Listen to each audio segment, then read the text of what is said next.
Further ado, I want to introduce you to Chris Williamson, who is one of the named principals at Weston Williamson Partners, which is an architecture practice that has been going now for over 30 years. It's got offices as well as in London, in Australia, and in Canada. Does a lot of housing projects, culture, schools, but is the UK's largest transport practice. Everything from airports to Crossrail stations. It's done Woolwich and Paddington for Crossrail, the Victoria Station Master Plan, doing work for Victoria. Hence the interest that the practice has in how people get to work, and hence the reason behind their global commuting survey. Chris has been a friend, and the practice have been a friend of the society for a good few years. We've run events at their practice near Waterloo, and as I showed earlier, Chris has done various blog posts for us on the website. So we're grateful to him for the activity he's done before and for this evening's talk. So that's enough of me. Let me see if I can get this to work and put Chris on, and I will be back later to put your questions to Chris. Thank you very much. Over to you, Chris. Hello, thank you. I've got no idea. I think there's 44 participants, which is fantastic. Got no idea who the audience is, so I hope this is relevant to everybody. I'll put my share screen on and go into the slides, if that's okay. So this is a major piece of research which Weston Williamson carried out at the beginning of, well, the back end of last year, really. And we conducted the research and compiled all the results and drew the conclusions just before the virus hit. We were due to launch it at MIPIM in March, which seems a long time ago now.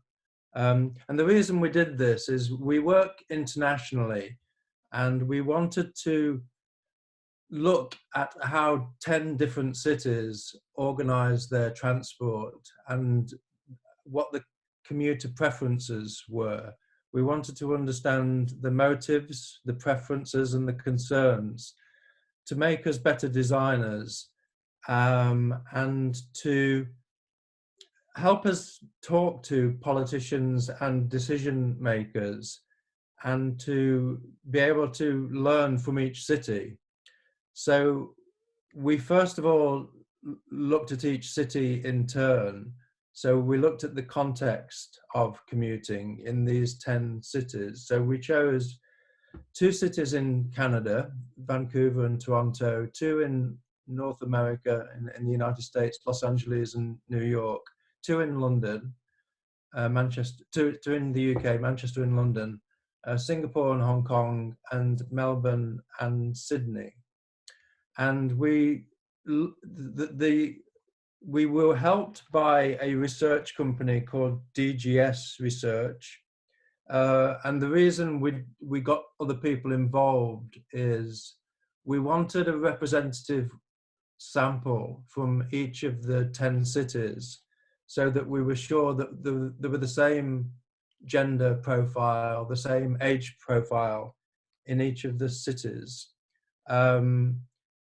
And so where the emphasis was is, so this shows the difference between the cities in size, and at the bottom the density of those cities, and this shows the geographical area. So, you know, the reason New York is bigger than Los Angeles is it's the greater New York area, and it's the part where the area was sampled from, or the people were sampled from. So that kind of explains why we've got a bigger geographical area in some instances than others. Others, like London and Manchester, are a bit more easily explained, and it's easier to draw the boundaries. But this is where people where the research was carried out from. So in order to set the scene, we drew on the people that we have working in those cities, and also WSP, our engineer colleagues, helped us with the cities that we're not familiar with. So we looked at the existing context of Vancouver, the existing context of Los Angeles, what makes it different. One thing that was apparent in doing this document is that I never realized what a fantastic graphic design team we had in the office, and they went a bit overboard with the graphics, but it's actually brilliant. So there's a lot of information here, and you'll have to excuse me sort of skipping over it all, but it's important to look at the context of each city because they're all very different. So Manchester is very different to London, and looking at the various modes of transport that currently exist, which has a huge effect on the city and how it's organized. So it's obviously the geographical and has an influence on that, and the history and the culture of the different localities all have a bearing on how people commute at the moment. So this sort of, and obviously there are particular interesting factors to each of them, and it also this introductory pages highlight the changes that are going on in each of those cities at the moment.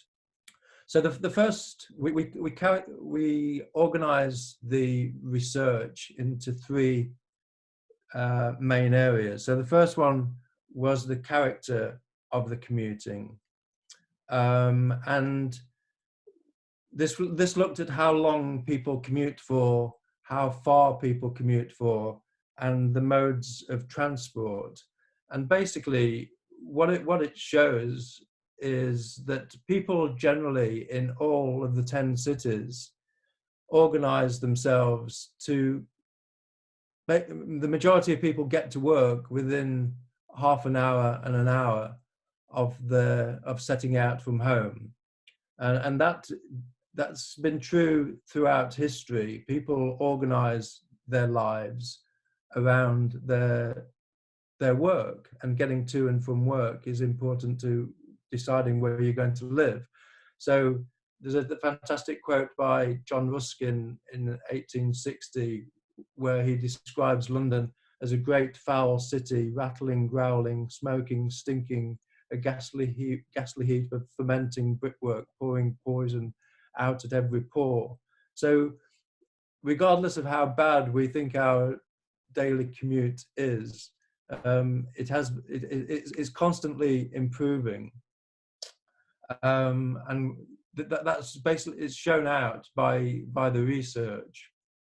So we looked at how far people commute, and there's a lot of material here, and there's a lot of differences in the cities because of their geography and because of the way that they travel. So people travel the furthest in Toronto and Melbourne because of the geography, and the under 25s try and organize their commute.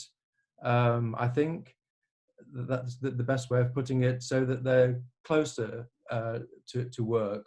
Older people generally commute further.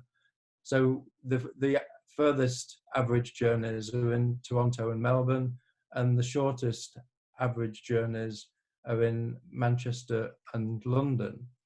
And we were able to break down all of these questions. There are 20 questions. We were able to break every question down into gender and age and by mode of transport. So we were it's quite a comprehensive survey, and it does show a lot of interesting things.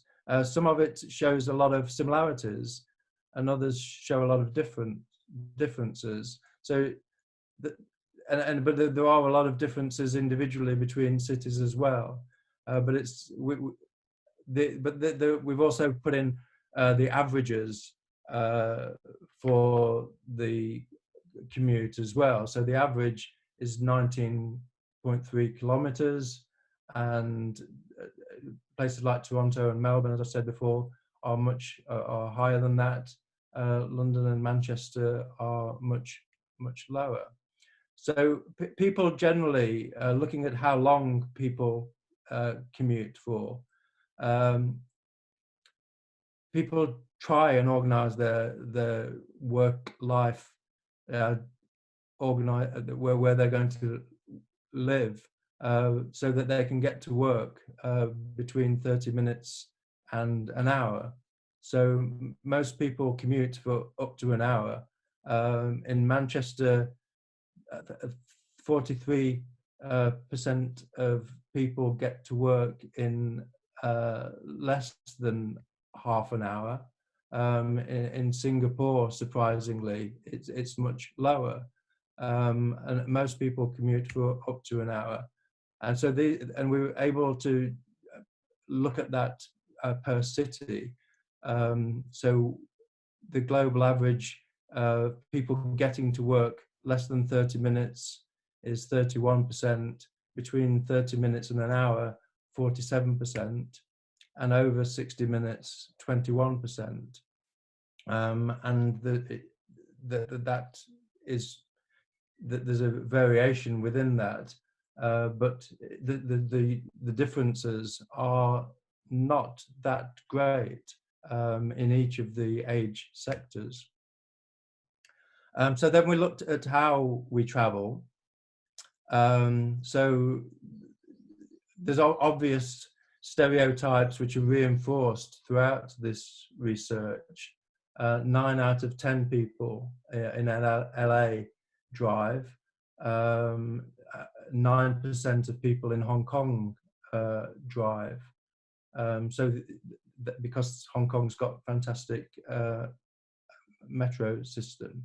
So there is a lot of, this highlights a lot of differences between each of the cities, but also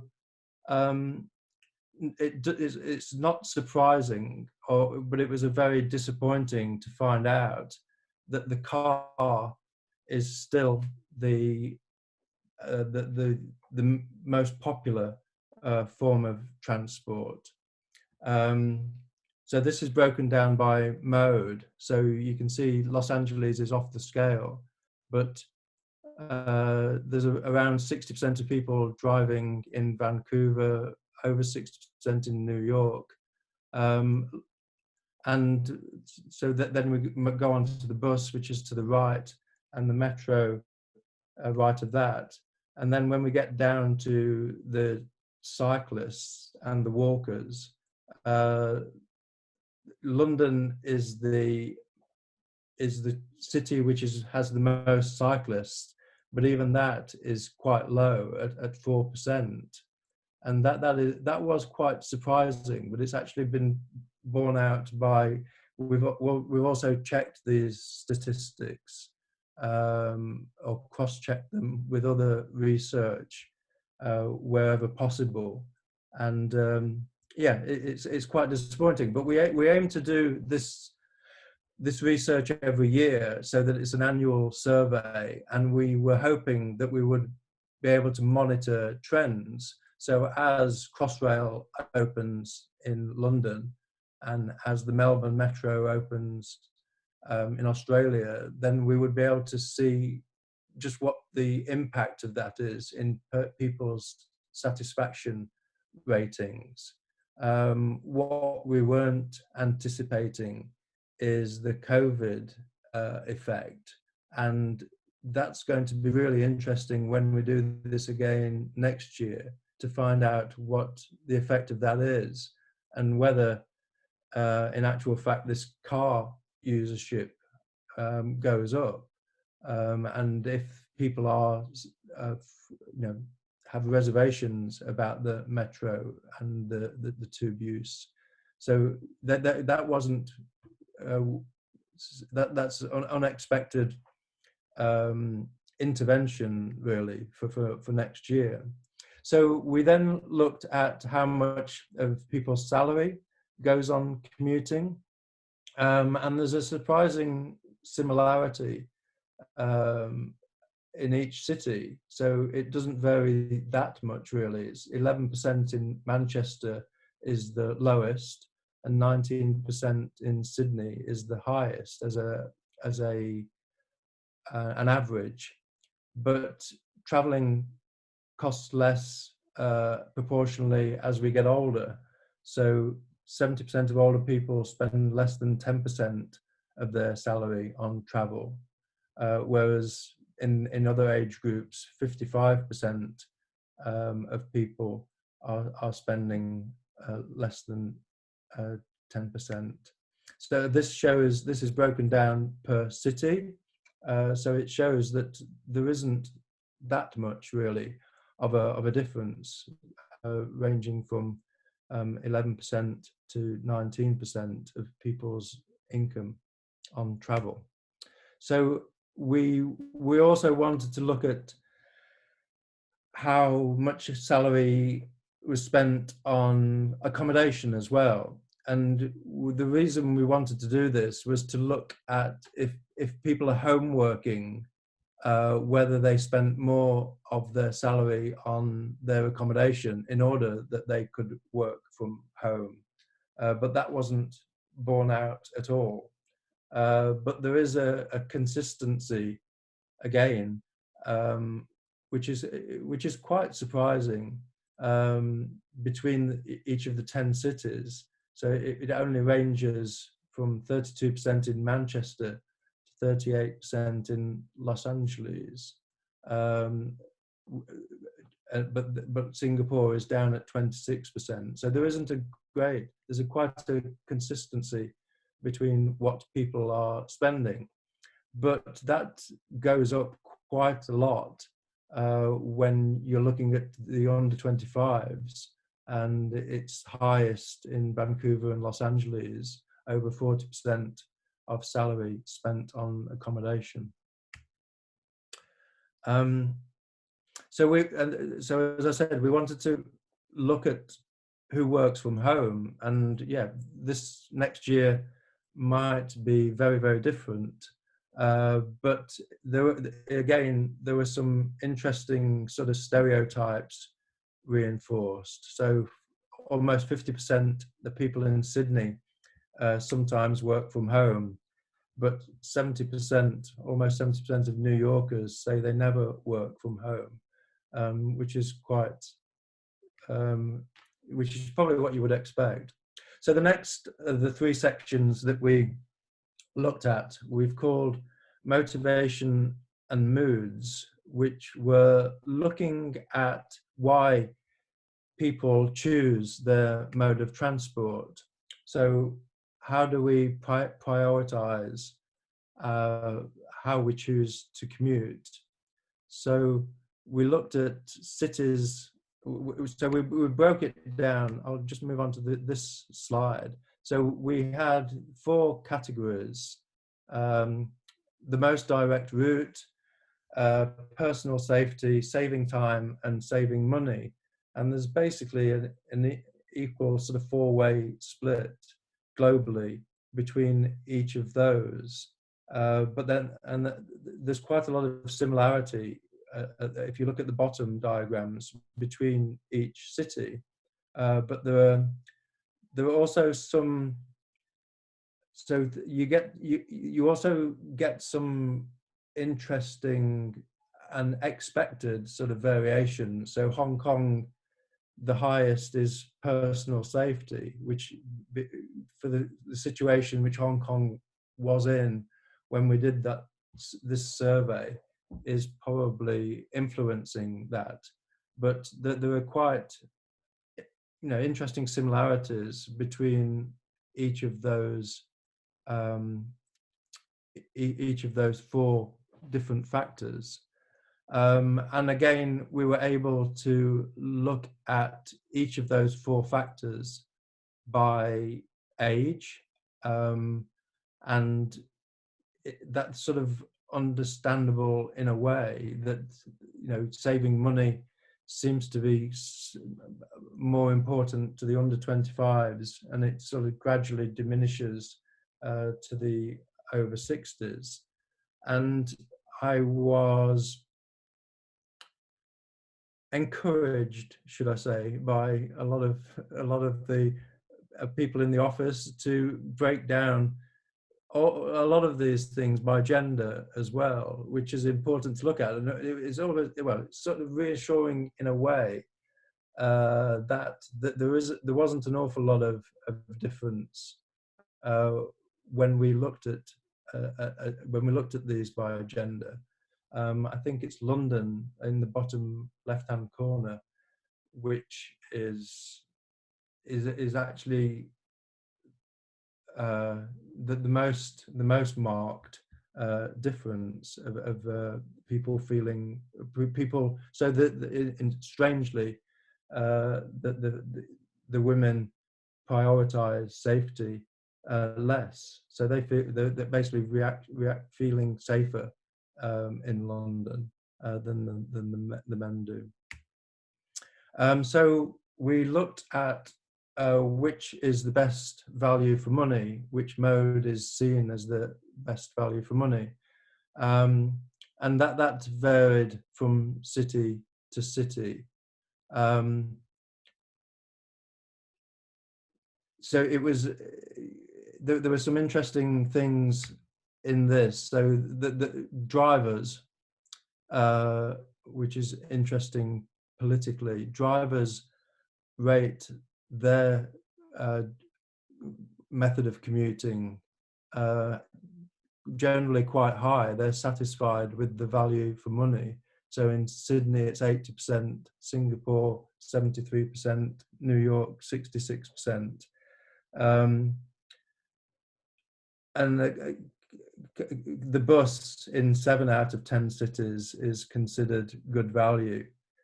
And all the cyclists said, about 100% of cyclists everywhere said that that cycling was excellent value for money, except in Manchester, which again you might say is a stereotype, because I guess punctures are expensive and servicing can be expensive. So if you're looking at cycling as a cheap mode of transport, when you do get some expense, it's probably more than you would want.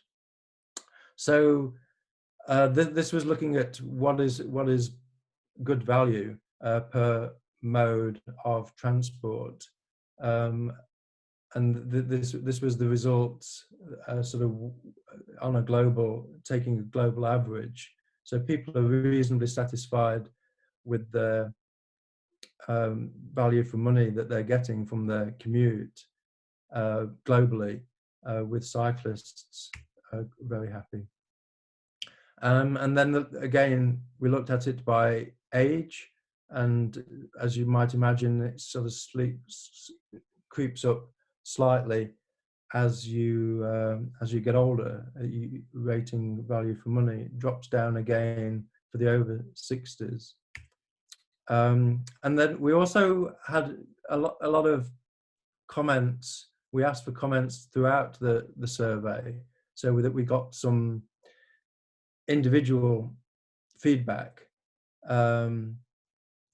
So we were looking at the in this question, commuting and whether it affects the mood throughout the day, and 6 out of 10 people said their mood is affected.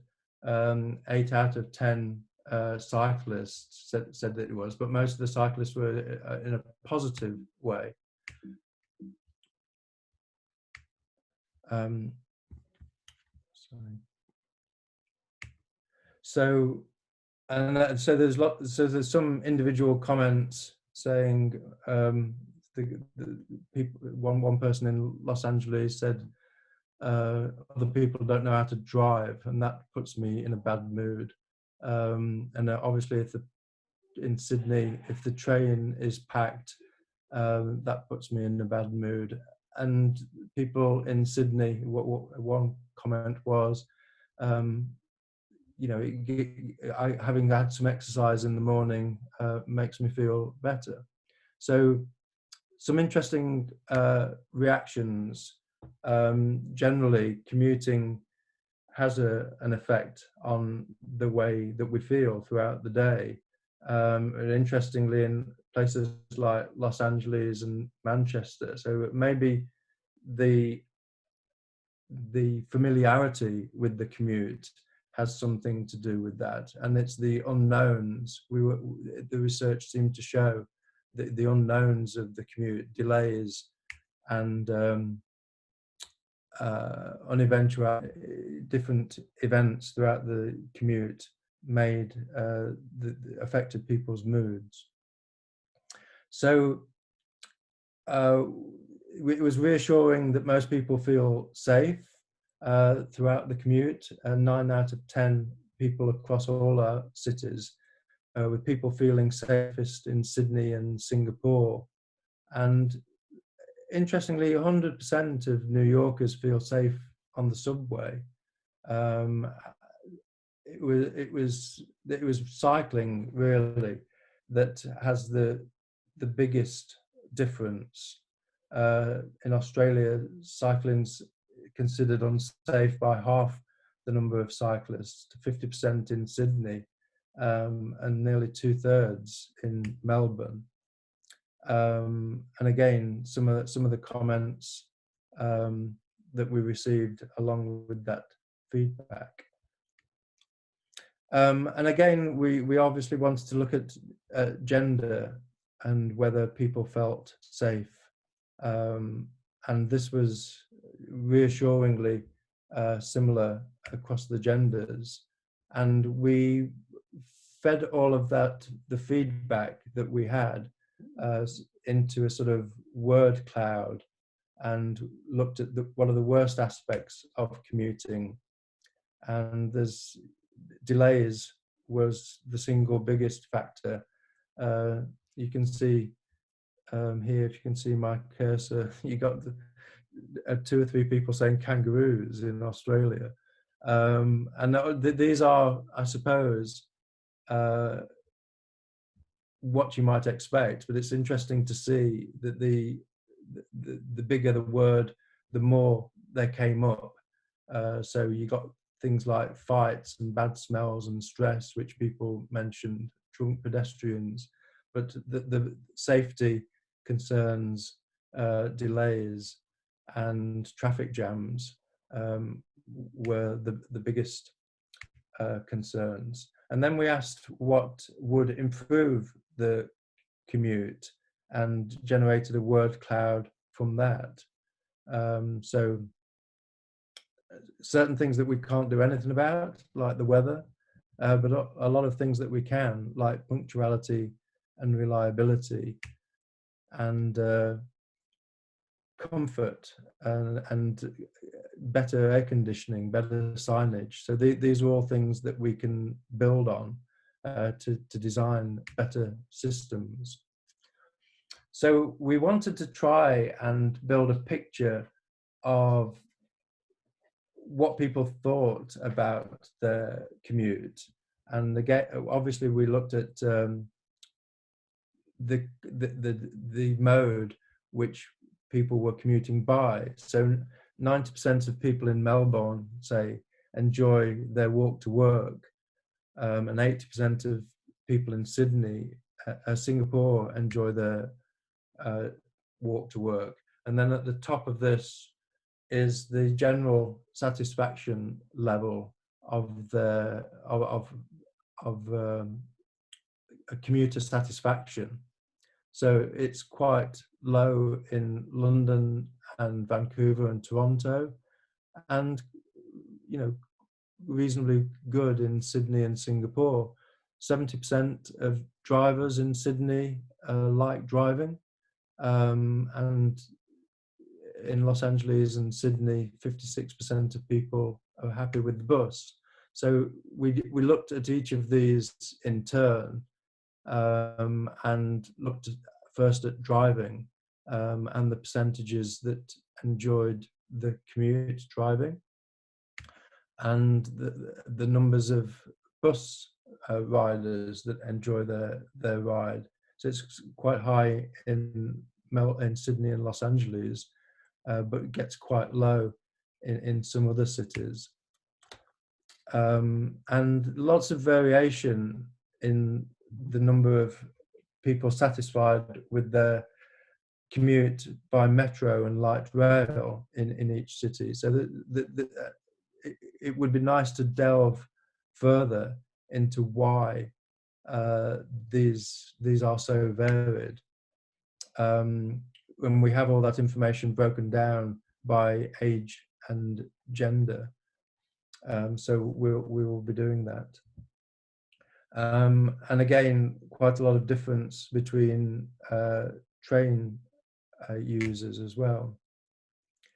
And a general question about satisfaction with public transport.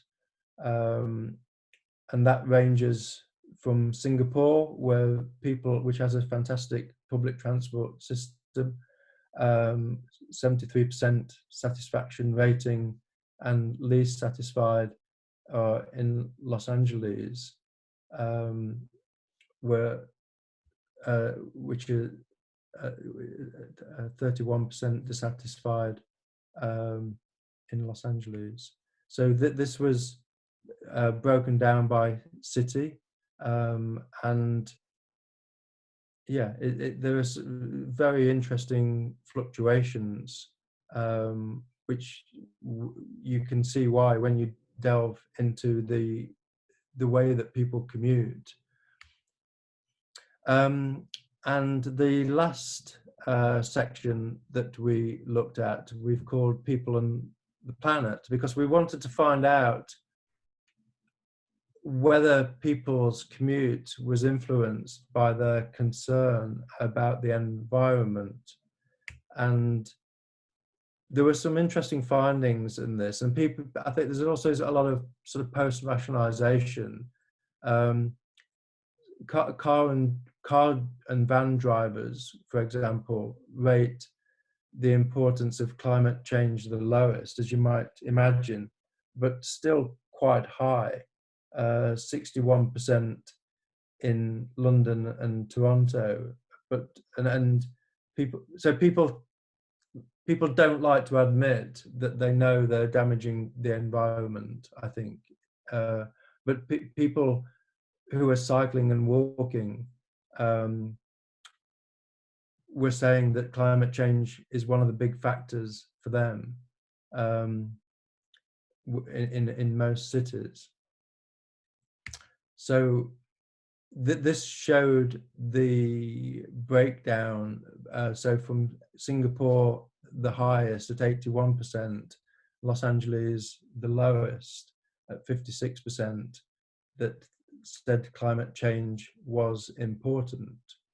And then we looked at that by age. And so I suppose, unsurprisingly, the younger people are generally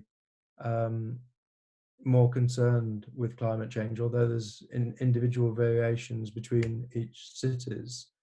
And looking at it globally from each city, which the numbers concerned with climate change. But then when we looked at how important climate change is when choosing the mode of transport, every single city went down. So the top bar for each of the cities, say Vancouver is the first one, is 73% the importance of climate change, but that goes down to 52% when you consider the climate change when considering the mode of transport. So people think that climate change is important, but when it comes to getting to work, uh, um, the factor goes down, because there are other factors to consider as well. So people are being quite honest, but the percentages are reassuringly high. And what it did show is the sustainable commuters, the walkers and the cyclists, have made a conscious choice. 80% of respondents in Vancouver and 77% in Singapore said that that was the most important choice when considering. But as I said, strangely, 3/4 of car drivers said climate change is also important when considering their choice of transport. So some of them have convinced themselves that cycling, that driving is doing something for the environment. So this is looking at commuters considering climate change when choosing their transport mode, which ranges from around 50% to up to 73% in Sydney. And the commuters are broken down by mode. So cars to the left, cyclists to the right, broken down by city, who say that it's a major factor when considering getting to work. So we looked at how various respondents, again based on mode and on age. So we've broken it. So we looked at the air quality, and it's sort of unsurprising that very few cyclists in the UK think the air quality is good, but in Sydney and Vancouver, it's seen as quite high. And again, when you look at the annual sort of the best places to live around the world, there are these annual surveys, and places like Stockholm and Copenhagen, which we didn't look at, always come out quite high, and Sydney and Vancouver often come out very well as well. So air quality is important in those cities. So 3/4 of Melbourne's walkers, for example, think the air quality is good, which is the highest in any city. And I think Melbourne won the satisfaction survey for quality of life this year. But only 1/3 of walkers in London think the air quality is good. So this shows the variation in each of the cities. And we then asked if people thought cities are becoming better places to walk and cycle, and 67% of people globally think, the over 60s think their city is becoming better, where the younger people are less sure that the city is becoming better. And then Singapore has a policy of greening the city, and it's interesting to note that seems to be paying fruit. And so we looked at the commuters, each city. This is broken down by city. So Singapore comes out the top, and Hong Kong is the least, with just about 30% of people thinking their city is becoming a better place to walk and cycle. And we broke that again down by age. So the younger people are generally less enthusiastic about the direction their cities are taking compared with the older people. The older people have got more experience of the city improving. And going back to the Ruskin quote, which I started with, things are improving, but we don't always necessarily see that improvement. So this was looking at quality of life in the city, and again, yeah, this bears out the general satisfaction surveys that are carried out, with Australia doing well. And so Sydney and Melbourne on the top of the graph to the left, Hong Kong, with all that's happening, all that's been happening in Hong Kong over this last year, is unsurprisingly low, with the people satisfied with their general quality of life. And that's borne out, shown here again graphically, broken down by each city. And then not an awful lot of difference by the but breaking it down by age, in each city.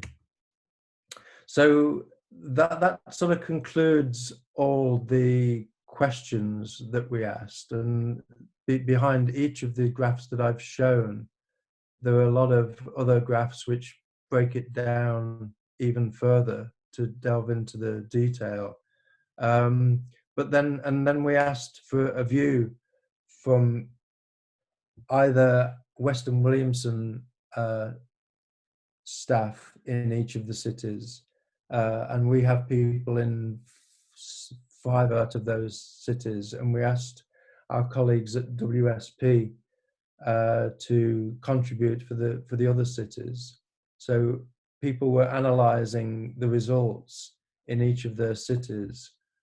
So in Vancouver, Los Angeles, Toronto, analysing the results and trying to draw some conclusions for each of them. And as I said at the start, what we aim to do is not just make our designs better by this analysis, but also try and look at what we can take from each of the cities, and learn from each other. Because London, for example, has been a beacon around the world in the investment in public transport, and the investment has gone into public transport. We've had the Jubilee line, we've had the East London line, the Docklands Light Railway extension, and the money that's going into Crossrail. And one of the things that we wanted to assess was when Crossrail opens, what that does to people's satisfaction levels. And it's, you know, we've also made a lot of improvements to our streets as well. We've put in cycle lanes, we've brought in the congestion charge, we've varied the traffic lights to give better priority. We've changed junctions like Highbury Corner and Archway, taking out the roundabouts and making 3-sided junctions. So all of those have sort of penalised the car users, and helped to divert people onto better public transport. So it'll be interesting to do this on an annual basis and see how the cities change and how we can learn from the best practices in each of these 10 cities, in order to get just as Melbourne and Sydney are learning from the examples of Crossrail, we'll be able to bring that knowledge back to London and help design better transport systems here. So that concludes the presentation.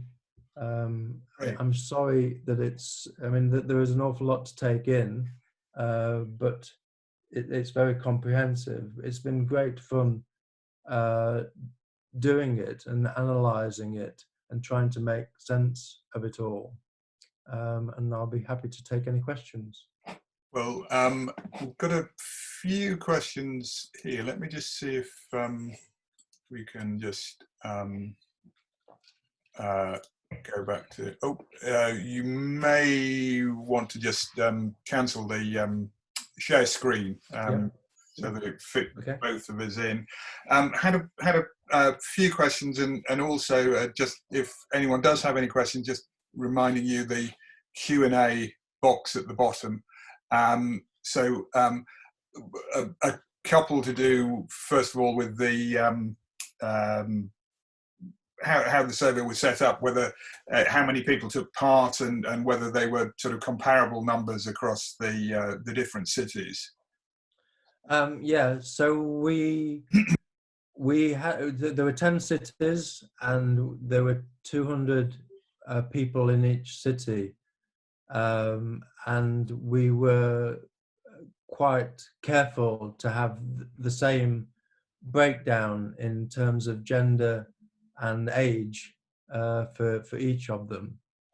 So we could make those direct comparisons for each city.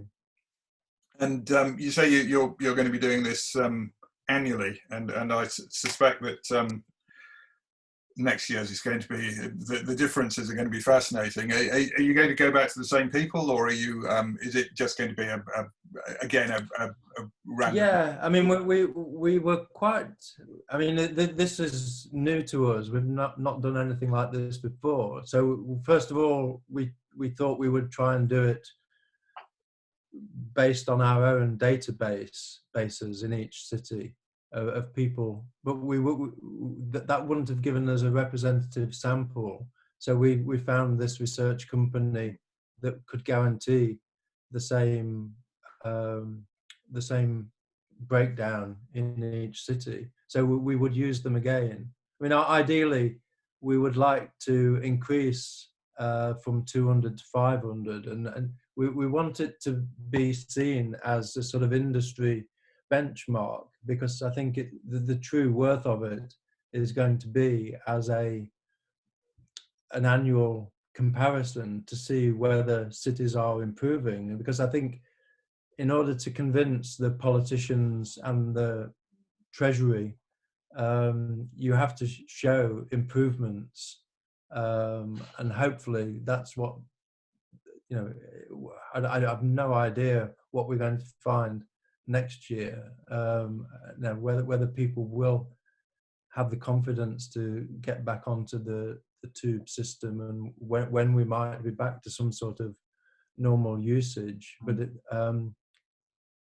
that's really has thrown a sort of spanner in the works. Yes, yeah. I mean, what was striking to me was the amount of reliance on the car in some very, very big cities, and unless there is some action taken, then that's only going to be worsened, or rather, sorry, that's a sort of pejorative term for it, but that's only going to be increased by the COVID. I mean, question again that someone's said, that is the info that you're generating, does that give indications of how we might change behaviour? You know, to nudge people in certain directions, or to improve how we might improve air quality, or move people from a type of commuting that that we would wish that they didn't, to one that is perhaps more sustainable. Well, so I think London has quite an even split between different modes of transport. So car usage in London is probably one of the lowest, and there's a sort of even split between cars and buses and metro and train. with a few, with a sort of 10% of cyclists and walkers as well. But there's quite an even split. So I think in London, people have more choice, whereas in Hong Kong, the metro is so good and so comprehensive that that's the principal form of transport. And in Los Angeles, it's obviously the car. But it's so trying to get an even, it seems to me that an even split is a good aim for. But that we're gradually trying to tweak that by making car use a bit more difficult and a bit more expensive, and encouraging people to cycle and walk. So it was a bit disappointing to find Boris so readily on Sunday to try and encourage people back in the car, but maybe that was aimed at more of the rest of the UK than it was in London. But I find it disappointing that there isn't more concerted effort to try and get people to have more flexible working, so that you could have a sort of 20 or 30% capacity on the tube, with people having timed journeys or being a bit more inventive about how to. It would be unfortunate if people did take to the car again. But we'll see where that takes us, because it's often, car parking is an issue as well. So it is going to be difficult for people just to, or have car sharing schemes or something to limit the number of cars would have been a better response, I think. And another question about whether you ask or intend to ask in the future about electric vehicles. And I've read not just electric cars, but the increasingly ubiquitous scooters and electric bicycles as well, which are a motorized transport in that sense, but less less sweaty for people to use. I've been really impressed when I've been to Los Angeles and seen the majority, seen people using the electric scooters, and in some cities they're legal and they're safe, and hopefully during the lifetime of this project, over the next 20 or so years, there's going to be huge changes in the way that we travel, not just the last mile.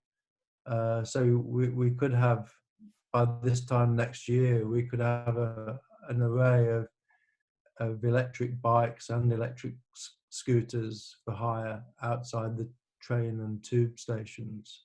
So it will be really interesting to see the changes in technology over the next 20 years, which will be part of this survey as well. And also, as you mentioned, flexible working and which includes more people working from home. I mean, as we were saying before, that's accelerated something, but whether city governments can afford that flexible working, we're seeing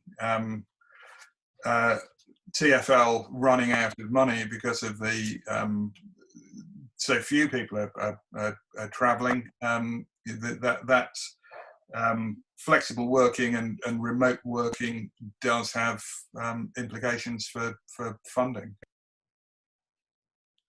And a final question before we go, because it is 25 to, but as people adopt more flexible working patterns, do you think people will move further away and start commuting longer distances? As we said right at the beginning, people seem to have this sort of upper limit for commuting time, but if they're only going into the office twice a week, is that going to change where and how people live? It's a fascinating question, because I think